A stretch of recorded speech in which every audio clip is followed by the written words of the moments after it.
প্রিয় বন্ধুরা, অবশেষে দীর্ঘ ভোগান্তির শেষে কলাগাছিয়া ইউনিয়ন পরিষদের ৪ নং ওয়ার্ডস্থ পূর্ব হাজীপুর এলাকার রাস্তার সংস্কারের কাজ ধরা হয়েছে। আপনারা তা দেখতে পাচ্ছেন। এ ব্যাপারে আমরা বিস্তারিত জানতে চেয়েছি কলাগাছি ইউনিয়ন পরিষদের ৪ নং ওয়ার্ডের সদস্য জনাব মাহবুবুর রহমান ভাইয়ের কাছে।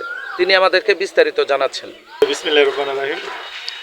সর্বপ্রথম আল্লাহ তাআলার কাছে শুকরিয়া জ্ঞাপন করছি, কারণ পৃথিবী সৃষ্টি হওয়ার পর থেকে আমাদের রাস্তাটা অনেক অবহেলিত ছিল। অনেক চেয়ারম্যান মেম্বার এসেছিল, কিন্তু আমাদের রাস্তাটা কোনো সংস্কার হয়নি।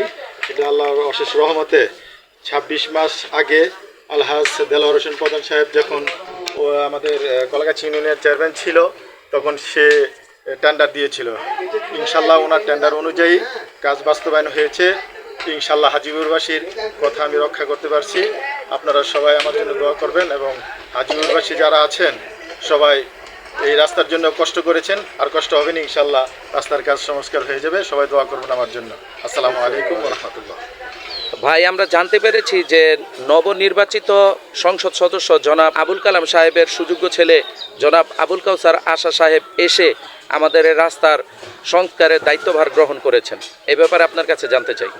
হ্যাঁ, এরপরে রাস্তাটা যে বাস্তবায়ন করার জন্য আমাদের 4বারের সফল এমপি আলহাজ আবুল কালাম সাহেবের সুযোগ্য সন্তান আবুল কাউসার আশা সাহেব আমাদের রাস্তাটা উদ্বোধন করেছেন, আর উনি রাস্তাটা দেখে গিয়েছেন। ইনশাল্লাহ কাজ আর সম্পূর্ণ হয়ে যাবে। বিগত কয়েকদিন পরে আপনারা এই রাস্তা দিয়ে ইনশাল্লাহ সুন্দরভাবে যাতায়াত করতে পারবেন এবং চলাফেরা করতে পারবেন। সবাই